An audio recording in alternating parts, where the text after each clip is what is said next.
सिद्धाश्रमोऽयं परिपूर्णनित्यं ज्ञानं वदामि भवभीतिनाशं रोगान्तपूर्वमपरं मैतन्विहंसिं आनन्दसिन्धुमपरं महितां निरूपम्। सिद्धाश्रम हमारे जीवन का सौभाग्य है, जीवन का पुण्य है, जीवन की चेतना और जीवन का आधार है। इसलिए कि समस्त पृथ्वी दो भागों में बटी हुई है। एक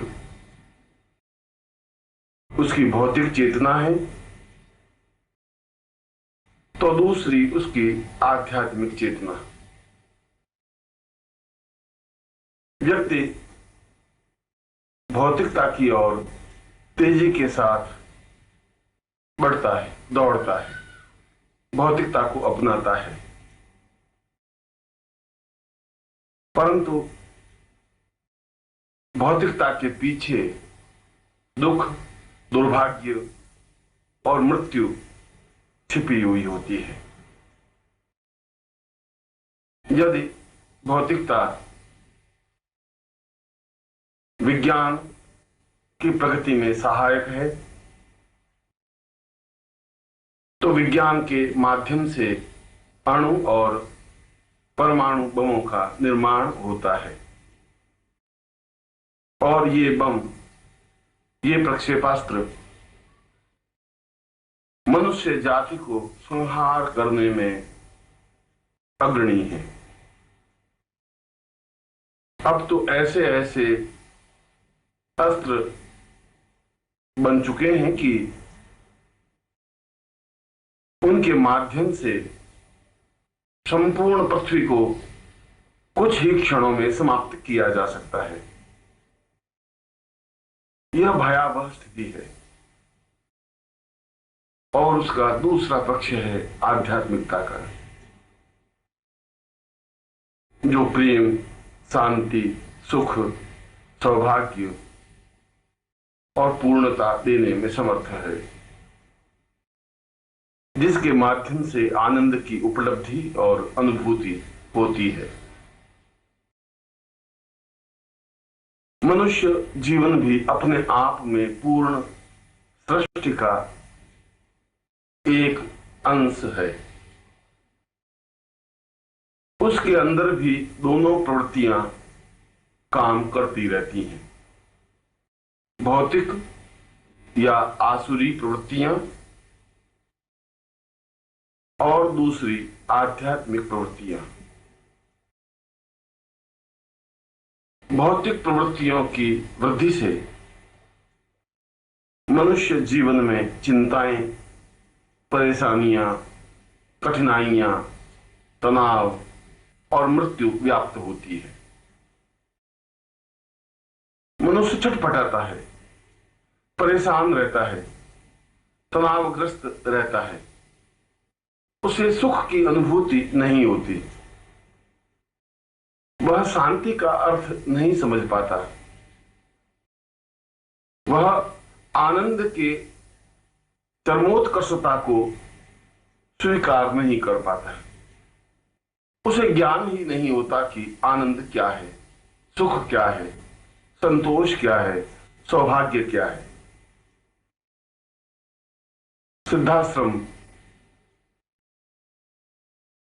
इन दोनों के बीच एक संतुलन कायम करता है, जहां संपूर्ण ब्रह्मांड में और पृथ्वी पर आध्यात्मिक चेतना फैलाने में दृढ़ संकल्प है, वहीं वह मानस के मन में भी प्रेम, दया, करुणा, ममता, स्नेह और आनंद की उपलब्धि देने में सहायक है।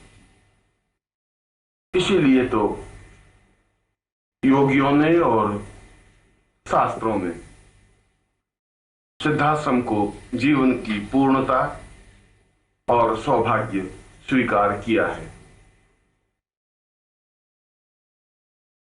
आज से ही नहीं, जब मानव जाति का उदय हुआ, जब आर्यों ने सिंधु नदी के किनारे मंत्रों का घोष किया, जब सारे वातावरण में वेदों की ध्वनि गुंजरित हुई, तभी से सिद्धाश्रम का विवरण और वर्णन मिलता है, क्योंकि यह आर्यों से भी पूर्व की स्थिति है, क्योंकि यह देवताओं की स्थली है, यह ब्रह्मांड का एक भाग है। इसका अस्तित्व ब्रह्मांड की रचना के समय हुआ है, जो एक विशाल भूभाग में व्याप्त है, जो अपने आप में ही पूर्ण है। सिद्धाश्रम केवल कल्पना नहीं, एक वास्तविकता है, क्योंकि यह समस्त ब्रह्मांड का आध्यात्मिक आधार है, क्योंकि इस सिद्धाश्रम में किसी भी प्रकार का कोई भय, चिंता, मृत्यु और तनाव व्याप्त नहीं होता। सहज है, सुगम है, सरल है, अपने आप में अप्रतिम और अद्वितीय है, जहां मृत्यु व्यक्ति पर झपट्टा नहीं मार सकती, जहां बुढ़ापा मनुष्य पर हावी नहीं हो सकता, जहां तनाव मनुष्य के मस्तिष्क को व्यथित नहीं कर सकती, जहां किसी प्रकार की चिंताएं व्याप्त होती ही नहीं, जहां किसी प्रकार का अभाव है ही नहीं। एक ऐसी स्थली, एक ऐसा भूभाग जिसको वायुयान के माध्यम से नहीं देखा जा सकता, क्योंकि इस भूभाग के ऊपर एक आध्यात्मिक चेतना है, एक परत है, जिसको भेद कर आकाश में उड़ने वाला वायुयान नहीं देख सकता। वह एक ऐसी परत है जो ब्रह्मांड की दूषित रश्मियों से सिद्धाश्रम को बचाए रखती है।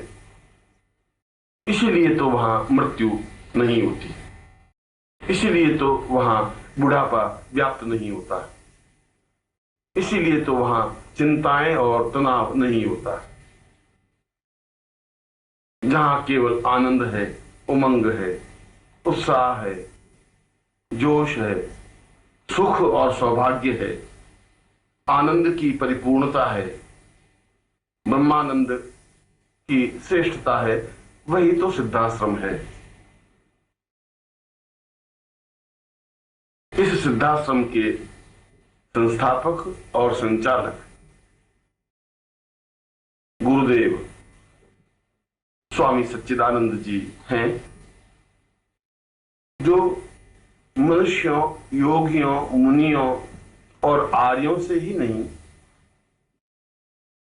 देवताओं में भी वंदनीय और पूजनीय हैं,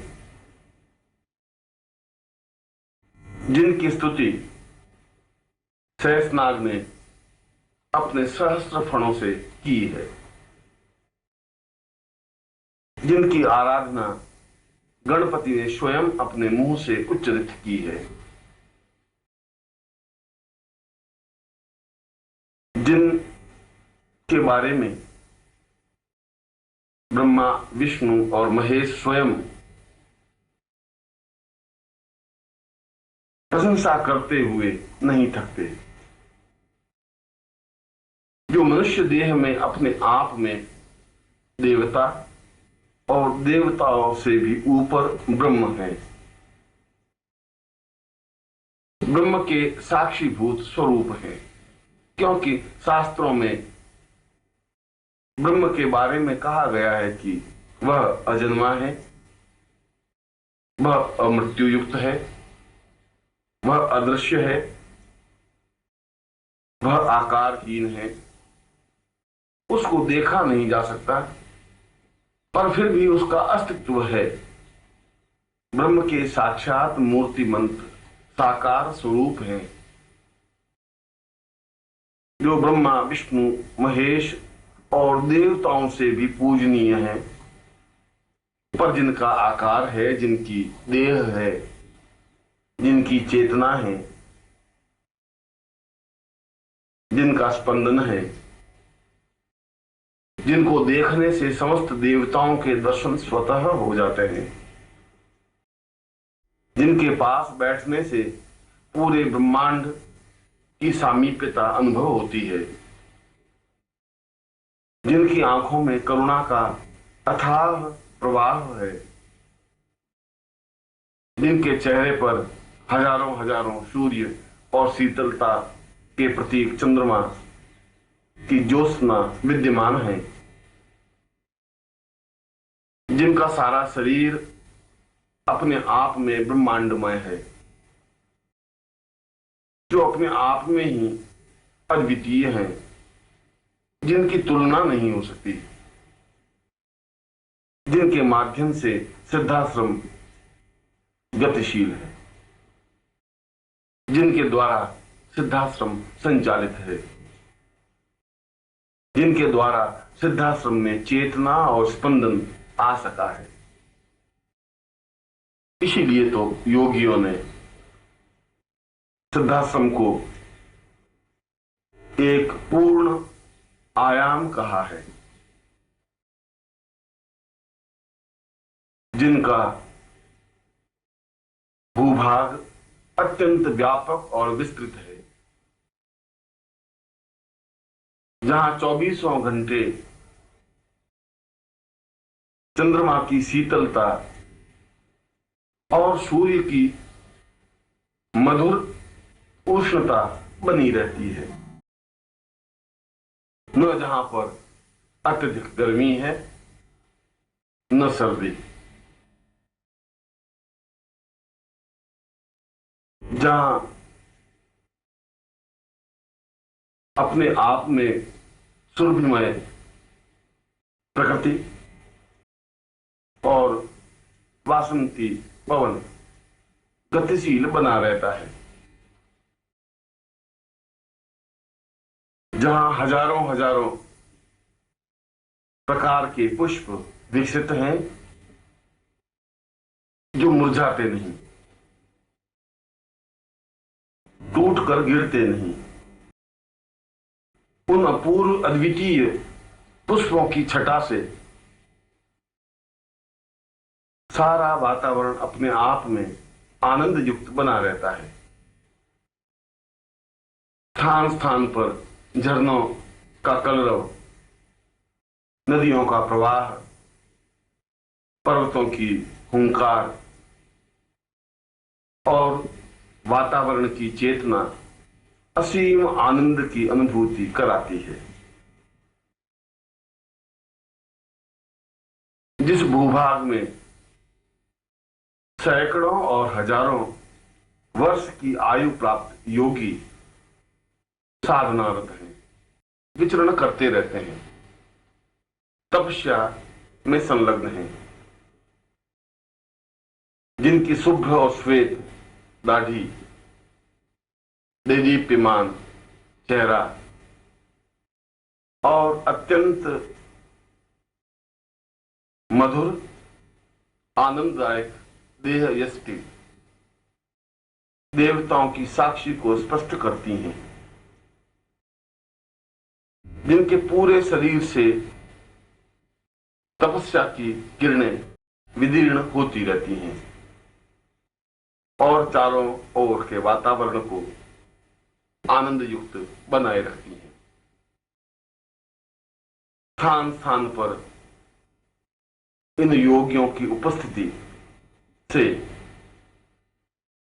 समस्त सिद्धाश्रम तपस्या से आपूरित बना हुआ है,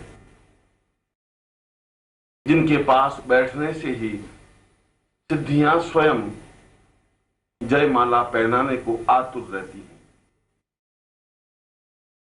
जिनके चरणों में पुण्यशालिनी नदियां प्रवाहित होती रहती हैं। जहां जहां पर उनके चरण पड़ते हैं वहां वहां एक नया तीर्थ बन जाता है। जहां उनकी उपस्थिति होती है आसपास का वातावरण अपने आप में मधुर और तपस्यामय बन जाता है। और ऐसे हजारों योगी सन्यासी साधनारत हैं,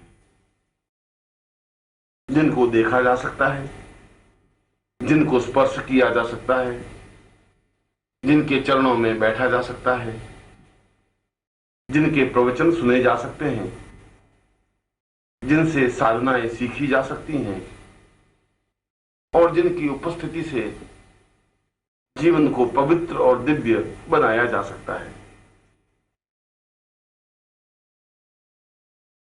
और फिर सिद्ध योगा झील तो अपने आप में अद्वितीय और अलौकिक है, जिसका स्वच्छ जल दर्पण की तरह स्पष्ट दिखाई देता है। अतल गहराइयों में भी नंगी आंखों से देखा जा सकता है। इतनी निर्मल और स्वच्छ झील तो ब्रह्मांड में कहीं पर भी संभव नहीं।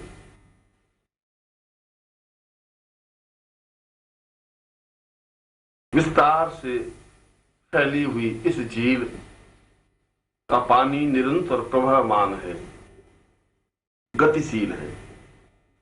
कहां से इस झील में पानी आता है, किधर को चला जाता है, अभी तक किसी को ज्ञात नहीं हो सका है। प्रकृति और ब्रह्मांड ने इस झील की रचना कर अपनी संपूर्णता का परिचय दिया है और इसके किनारे सैकड़ों योगी विचरण करते रहते हैं। सिद्ध योगा झील में स्नान करने से स्वतः ही वृद्धावस्था समाप्त हो जाती है। कुछ करने की जरूरत नहीं, किसी प्रकार का मंत्र जाप या योग साधना या सिद्धि करने की आवश्यकता अनुभव ही नहीं होती, क्योंकि झील के इस पानी में ही कुछ ऐसी विशेषता है जो संसार में अन्यत्र संभव ही नहीं है। चाहे साधक जो मृत्युलोक से गया हुआ हो, वृद्ध हो, दुर्बल हो, जर्जर हो, रोग ग्रसित हो, अशक्त हो, मगर एक बार यदि वह सिद्ध योगा झील में डुबकी लगा लेता है तो बाहर निकलने पर उसका सारा शरीर रोग रहित, सुगठित और सुंदर बन जाता है, आकर्षक और अनुपम बन जाता है।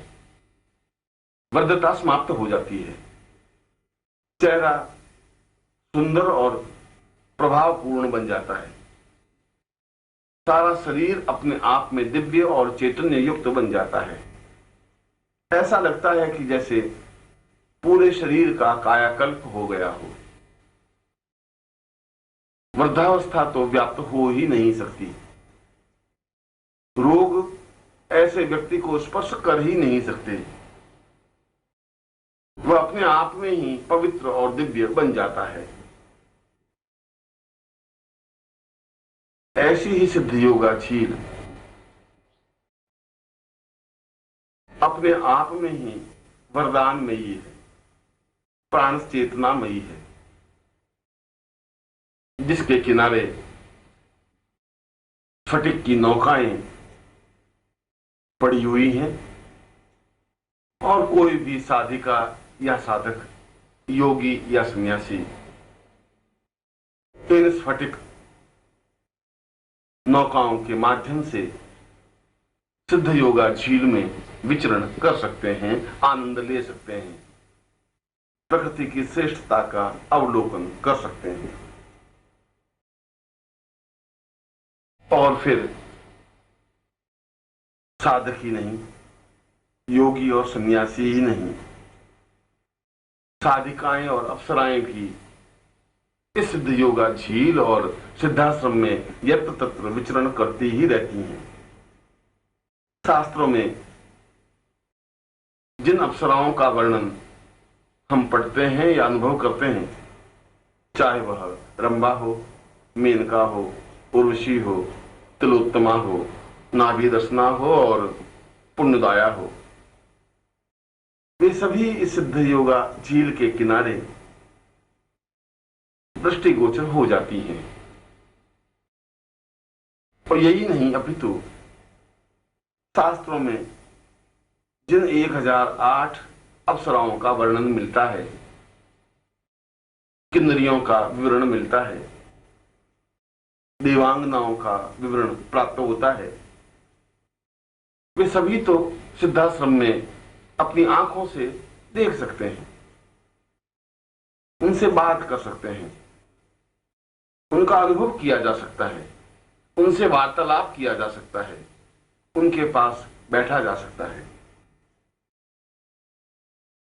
और जीवन में संगीत, कला, माधुर्य, चेतना का प्रवाह बहाया जा सकता है, क्योंकि जहां किन्नर और किन्नरियां हैं वहां संगीत है, देव संगीत, आत्म संगीत, अध्यात्म संगीत, जिनके गले में साक्षात सरस्वती विद्यमान है, माधुर्यता और वाग्देविता स्पष्ट है। और जब वे गाती हैं तो सारा सिद्धाश्रम अपने आप में निःशब्द, सुगंधमय, सुरभिमय, प्राण चेतनामय बन जाता है। ऐसा लगता है कि जैसे हवा के माध्यम से संगीत अपने आप में गतिशील हो रहा हो, और फिर इन देवांगनाओं के नृत्य, इन अप्सराओं की भाव भंगिमाएं, इन किन्नरियों के हाव भाव अपने आप में ही सिद्धाश्रम की शोभा को करोड़ करोड़ गुना बढ़ा देते हैं। पूरे सिद्धाश्रम में हजारों स्थानों पर इनकी उपस्थिति अनुभव की जा सकती है।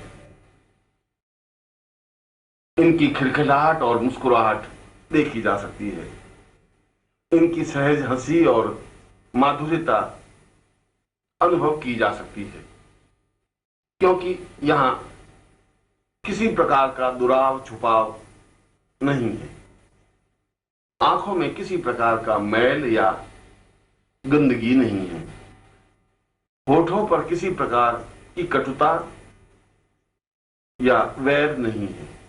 जो कुछ है वह सहज है, सरल है, जो कुछ है वह अपने आप में माधुर्य युक्त है, सब कुछ अपने आप में ही सरल और सामान्य है। इसलिए किसी प्रकार का भय या चिंता सिद्धाश्रम में व्याप्त हो ही नहीं सकती। ऐसा लगता ही नहीं कि यहां पर कब सुबह हुआ, कब शाम हुई। प्रतीति नहीं होता कि कितने वर्ष बीत गए। ऐसा लगता है कि जैसे अभी तो कुछ क्षण बीते होंगे। समय अपने आप में उड़ता ही चला जाता है। और जो साधक अपनी पुण्य और साधना के बल पर सिद्धाश्रम में प्रवेश करता है वह सौभाग्यशाली तो होता ही है, पर वापस आने की इच्छा उसकी नहीं होती। वहां वह अपने आप में इतना मग्न हो जाता है कि उसे अपने शरीर का भी भान नहीं रहता, क्योंकि यहां पर एक माधुर्य है, एक आनंद है, योगियों की तपस्या है, उच्च कोटि की साधनाएं हैं, यज्ञों की धूम है, अप्सराओं के नृत्य हैं, किन्नरियों का संगीत है, और चारों तरफ एक प्रसन्नता, एक आह्लाद, एक मुस्कुराहट, एक छलछलाहट, एक जीवन की उमंग, उत्साह और उमंग, प्राण चेतना और दिव्यता है। इनको कौन छोड़ना चाहेगा? जीवन के सारे रंग तो वही हैं, जीवन का सारा आनंद तो वहां चारों ओर बिखरा हुआ है, जहां किसी प्रकार का अभाव या चिंता है ही नहीं। हजारों तरह के फलों से लदे हुए वृक्ष हैं, लाखों तरह के पुष्पों से सुगंधित घाटियां हैं, पौधे हैं, पहाड़ हैं, नदियां हैं, झरने हैं, झीलें हैं, और जीवन का संगीत है। जहां कल्पवृक्ष हैं, जिनके नीचे बैठकर साधक जो भी इच्छा करता है वह प्रकृति के द्वारा तुरंत प्राप्त हो जाता है, चाहे वह भौतिक वस्तु हो, चाहे वह आध्यात्मिक वस्तु हो। और ऐसे कई कल्पवृक्ष सिद्धाश्रम में स्थान स्थान पर विद्यमान हैं, जिनके नीचे बैठने से ही एक अपूर्व आनंद की अनुभूति होती है, जिनके नीचे बैठकर जो भी इच्छा या कामना की जाती है वह तुरंत पूर्ण हो जाती है। इसलिए वहां कोई अभाव दृष्टिगोचर ही नहीं होता। यदि किसी भौतिक वस्तु की याचना की जाए तो वह प्राप्त हो जाती है। खाद्य पदार्थ, वस्त्र और जो भी वस्तुएं संसार में कहीं पर भी विद्यमान हैं, उनको प्राप्त करना सहज संभव है। उनका उपयोग करने में कोई बंधन, आपत्ति नहीं है, क्योंकि वहां किसी प्रकार का बंधन नहीं है, रुकावट नहीं है, किसी प्रकार का छुपाव या दुराव नहीं है, किसी प्रकार का वहां अंकुश या प्रहार नहीं है। जो कुछ है वह सहज, सरल और सामान्य है। ऐसा सिद्धाश्रम अपने आप में ही अद्वितीय है, और केवल मात्र यही तो एक स्थान है जहां पर भौतिक व्यक्ति पहुंच सकता है, सामान्य व्यक्ति जा सकता है, और वहां जाकर रोग रहित, मृत्यु रहित, चिंता रहित जीवन की पूर्णता का आनंद ले सकता है। प्रश्न यह उठता है कि क्या कोई भी स्त्री पुरुष, साधक या साधिका इस सिद्धाश्रम में जा सकता है, वहां रह सकता है, वहां का आनंद ले सकता है, और क्या वह वापस इस जीवन में इस संसार में, इस समाज में आ सकता है? इसका उत्तर स्वीकृति में है। कोई भी व्यक्ति या स्त्री, कोई भी साधक या साधिका निश्चय ही सिद्धाश्रम में जा सकते हैं। वहां जितना समय चाहें रह सकते हैं। सिद्ध योगा झील में स्नान कर रोग रहित और मृत्यु रहित बन सकते हैं। और जब वे चाहें वापस इस देश में, इस संसार में, इस समाज में आ सकते हैं इसी शरीर से। इसके लिए शरीर बदलने की कोई आवश्यकता नहीं है। ऐसा भी नहीं है कि यह केवल एक कल्पना है या अनुभूति है। ऐसा भी नहीं है कि किसी सूक्ष्म शरीर या प्राण को ही वहां भेजा जा सकता है और यह शरीर यहीं बना रहे। ऐसा नहीं।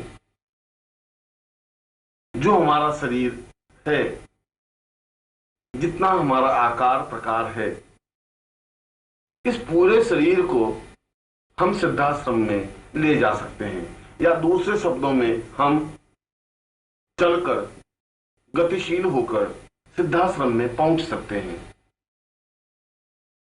जो हमारा शरीर है, जो हमारे हाथ पैर हैं, जो हमारी चेतना है, जो हमारा मस्तिष्क है, उसके माध्यम से उस सिद्धाश्रम को परखा जा सकता है, देखा जा सकता है, आनंद लिया जा सकता है और वहां की विशेषताओं को अपने आप में समेटा जा सकता है।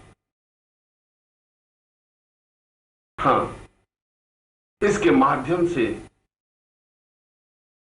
जीवन को रोग रहित बनाया जा सकता है। इसके माध्यम से जीवन में मृत्यु के भय को समाप्त किया जा सकता है। इसके माध्यम से जीवन की चेतना को पूर्णता दिया जा सकता है। मस्तिष्क का विकास किया जा सकता है और भौतिक दृष्टि से वह सब कुछ प्राप्त किया जा सकता है जो मानव की इच्छा रही हो। अपनी आंखों से उन योगियों और सन्यासियों को देख सकता है जो सैकड़ों हजारों वर्षों की आयु प्राप्त हैं।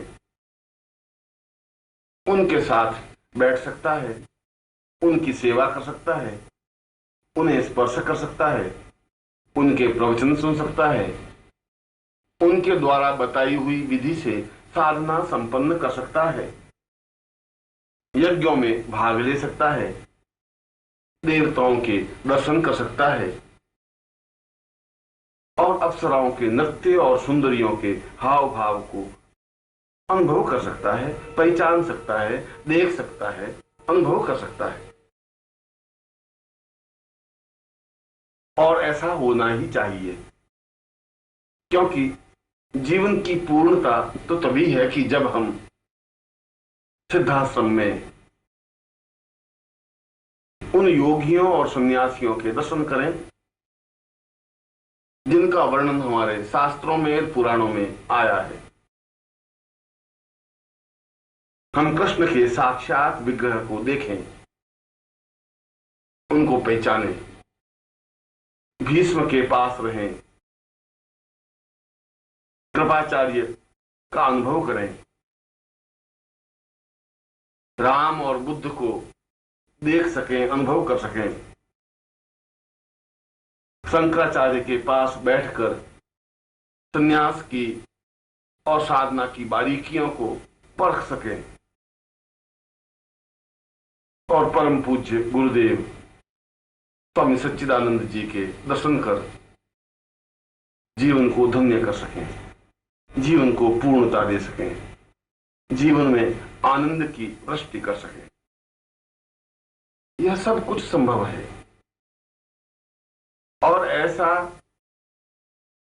कई सामान्य मनुष्यों ने किया है जो आपके और हमारे बीच के हैं। जिनकी उपस्थिति आपके और मेरे बीच में रही है,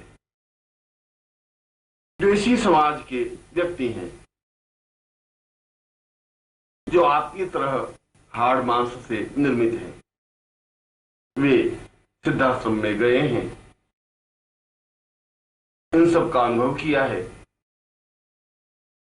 कुछ समय तक वहां रहे हैं, सिद्ध योगा झील में स्नान कर अपने जीवन को पूर्णता देने में समर्थ हो सके हैं और योगियों के दर्शन कर अपने जीवन को कृतार्थ बना सके हैं और वापस इसी देह से इस समाज में आ सके।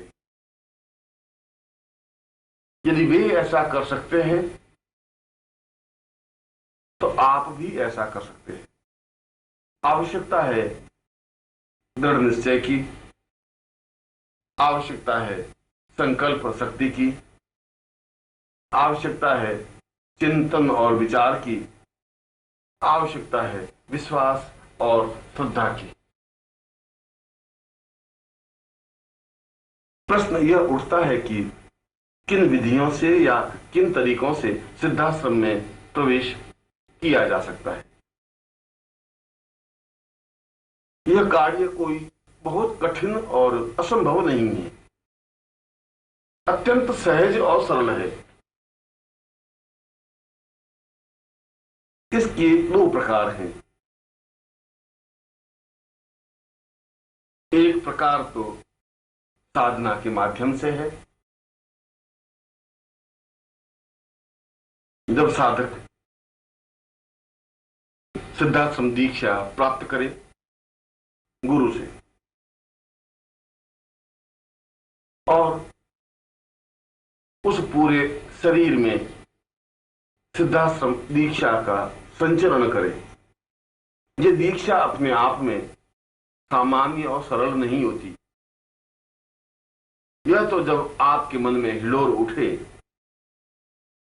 जब आप गुरुदेव से प्रार्थना करें, उनके पास उपस्थित हों और उनकी कृपा से ऐसी दीक्षा प्राप्त हो जिससे कि यह सारा शरीर सिद्धाश्रम में जाने के योग्य बन सके।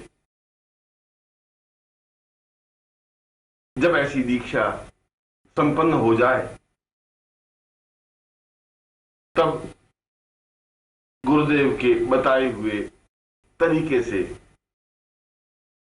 साधना विधि से उस स्थिति को प्राप्त करें जिसके माध्यम से सशरीर सिद्धाश्रम में पहुंचा जा सके। पर यह कोई कठिन कार्य नहीं है। थोड़ा परिश्रम, थोड़ा प्रयत्न तो करना ही पड़ता है और केवल इतना ही करना है कि जब सिद्धाश्रम दीक्षा संपन्न हो जाए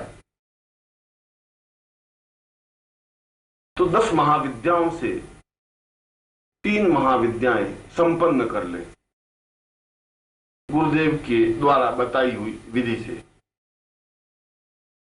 उन महाविद्याओं को अपने सामने प्रत्यक्ष कर सके।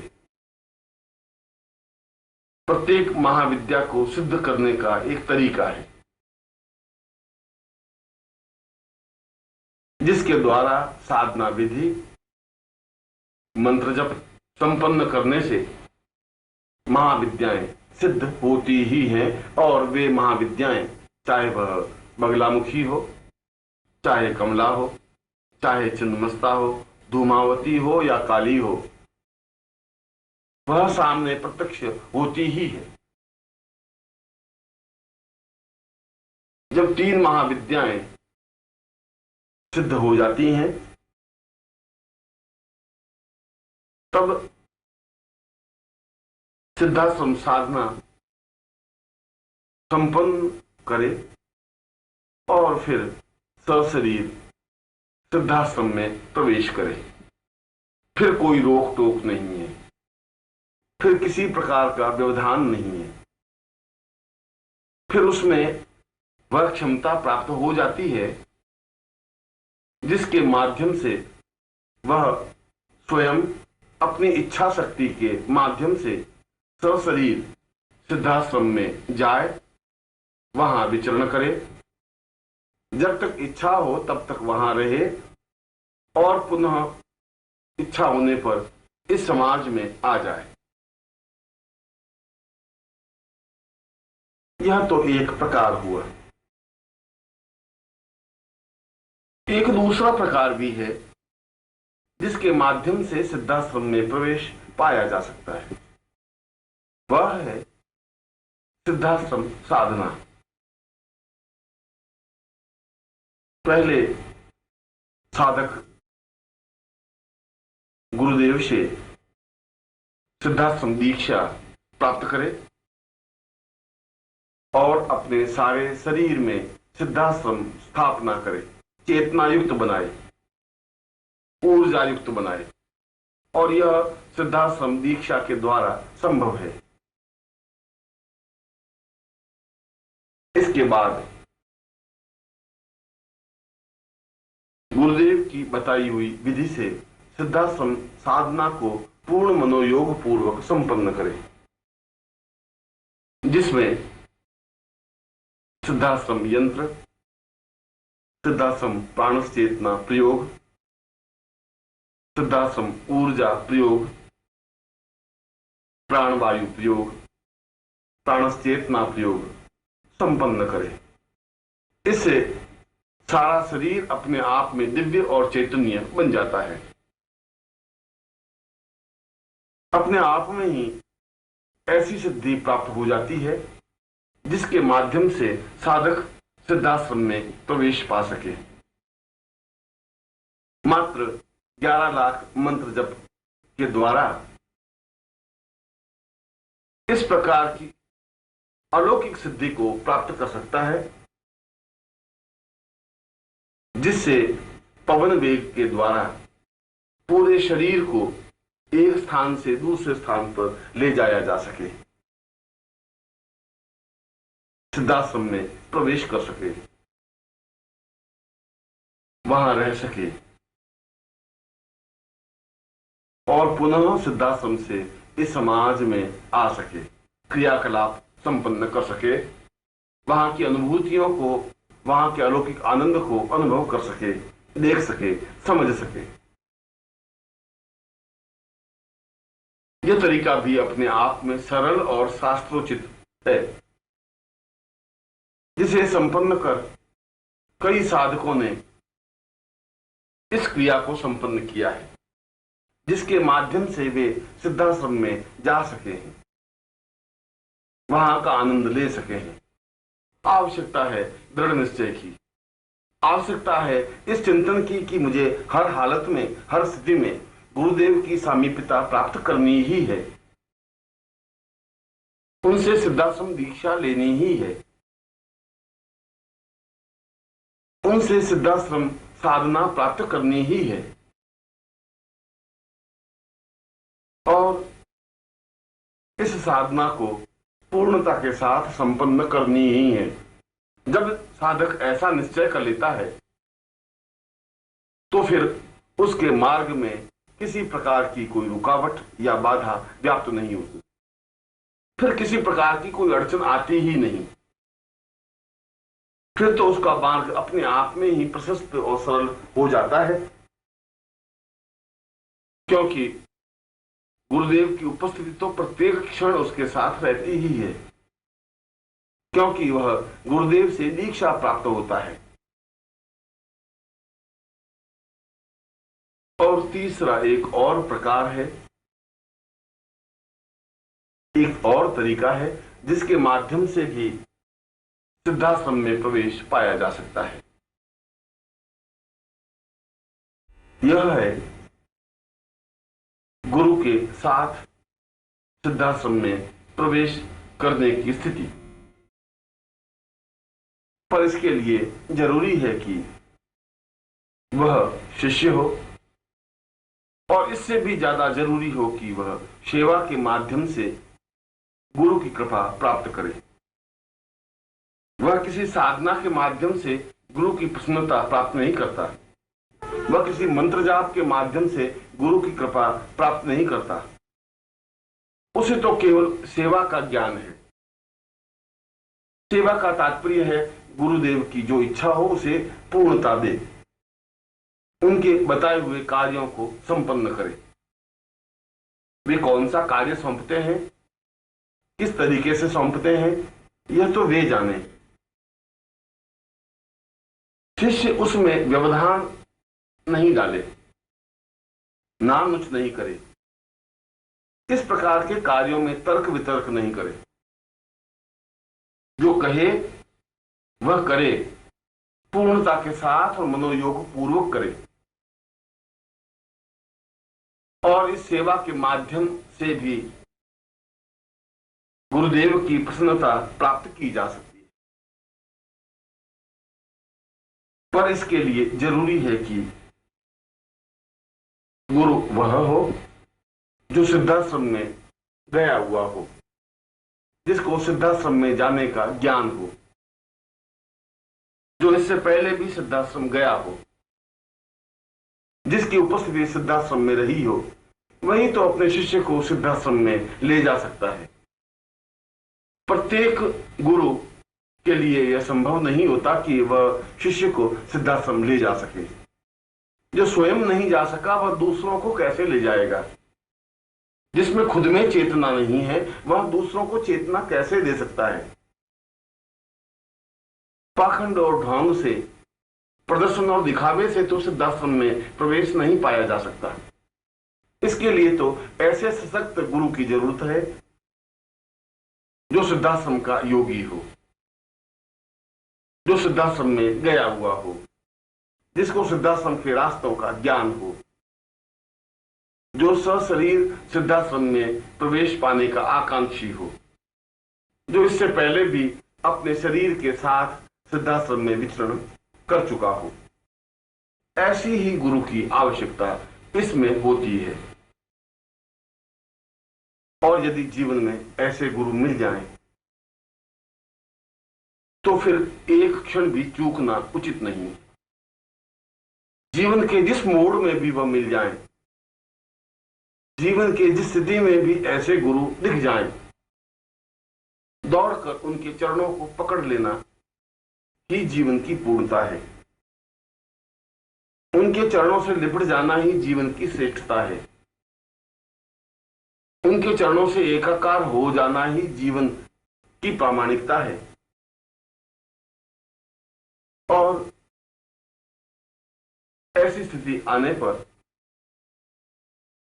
वह केवल गुरु सेवा के द्वारा ही उस स्थिति को प्राप्त करता है जो साधना के द्वारा प्राप्त होती है।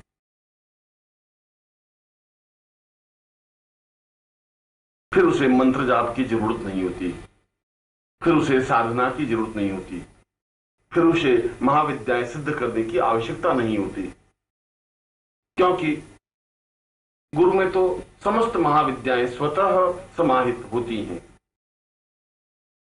गुरु तो ब्रह्मा, विष्णु और महेश से भी ऊपर हैं। और जब गुरु उस शिष्य की सेवा से प्रसन्न हो जाता है, जब उसे विश्वास हो जाता है कि इसने सेवा के द्वारा उस स्थिति को प्राप्त कर लिया है जो साधक की स्थिति होती है, तब गुरु उसे अपनी प्राण चेतना के द्वारा, शक्तिपात के द्वारा एक विशेष प्रकार की ऊर्जा प्रदान करते हैं,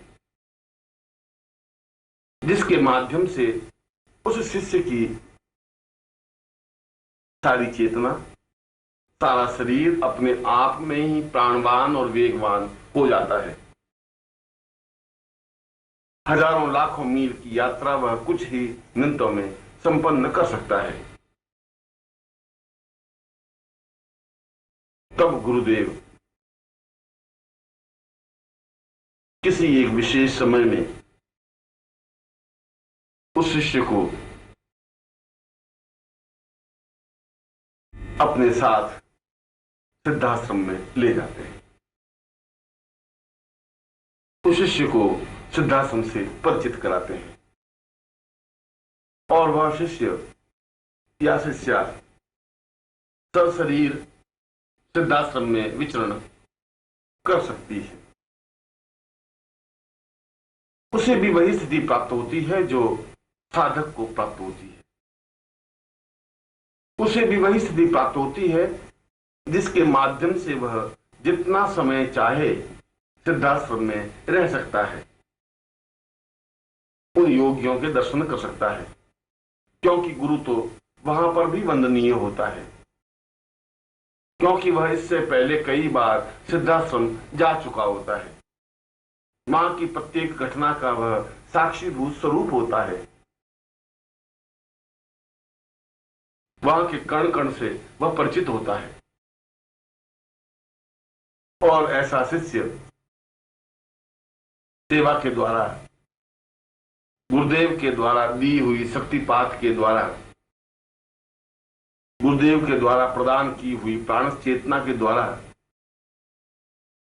अपने सारे शरीर को वेगवान बनाकर गुरुदेव के साथ ही अपने शरीर के द्वारा, अपने शरीर के साथ, अपने पूरे शरीर और चेतना के साथ सिद्धाश्रम में प्रवेश पा सकता है और वह देख सकता है उस सिद्धाश्रम को जो अपने आप में अलौकिक और अद्वितीय है, जो प्राण चेतना युक्त है, जो अपने आप में श्रेष्ठ है, जो देवताओं के द्वारा वंदनीय है। और ऐसा शिष्य सिद्ध योगा झील में स्नान कर उस परम सत्य की अनुभूति कर सकता है जिसे ब्रह्म कहा गया है, जिसे अलौकिक कहा गया है, जिसके द्वारा जीवन की पूर्णता प्राप्त की जा सकती है, जिसे शास्त्रों में और वेदों में पूर्णमदः पूर्णमिदं पूर्णात् पूर्णमुदच्यते कहा है, क्योंकि जीवन की पूर्णता तो सिद्धाश्रम में प्रवेश करने पर ही संभव है। और यह तीसरा प्रकार ज्यादा सरल है, ज्यादा सहज है, ज्यादा संभव है,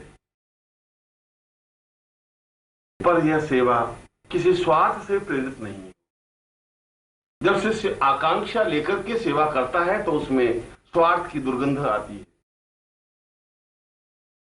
वह जो भी कार्य करे सेवा भावना से करे, उसमें किसी प्रकार का छल या दिखावा न हो, मन में किसी प्रकार का संदेह और भ्रांति न हो, मन में किसी प्रकार का कपट या असत्य न हो। जो कुछ भी करे मनोयोग पूर्वक करे। ऐसे शिष्य का सौभाग्य होता है कि गुरु के चरण उसे प्राप्त हो, वह उनके पैरों को स्पर्श करे,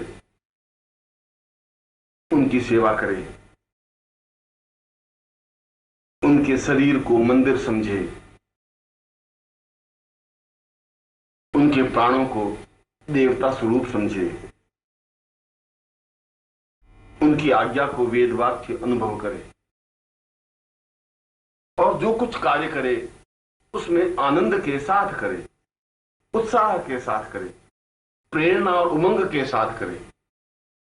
ऐसा नहीं हो कि मन में कपट हो, छल हो, दिखावा हो या मूर्धनी हो या निराशा हो, कि ऐसा किया गया कार्य या आज्ञा पालन भी व्यर्थ हो जाता है। आज्ञा पालन तो उत्साह के साथ होता है, उमंग के साथ होता है, जोश के साथ होता है, उत्साह के साथ होता है। और ऐसा क्षण प्राप्त हो तो शिष्य को अपना सौभाग्य समझना चाहिए कि उसे गुरुदेव की सामीप्यता मिली, गुरुदेव के साथ रहने का अवसर मिला। ऐसा अवसर तो करोड़ों लोगों में से किसी एक या दो या चार या छह को ही तो प्राप्त हो सकता है। करोड़ों लोग तो उनके साथ नहीं रह सकते, वे तो केवल देख सकते हैं, वे तो केवल गुरु मंत्र जाप कर सकते हैं, उनकी उपस्थिति का एहसास नहीं कर सकते, हर क्षण उनके साथ नहीं रह सकते। और जब ऐसी सेवा शिष्य के जीवन में उतर जाती है तो गुरु कृपा अपने आप प्राप्त हो जाती है और फिर वह जीवन में पूर्णता प्राप्त कर सिद्धाश्रम में प्रवेश पा सकता है। ऐसा ही जीवन आशीर्वाद युक्त जीवन होता है।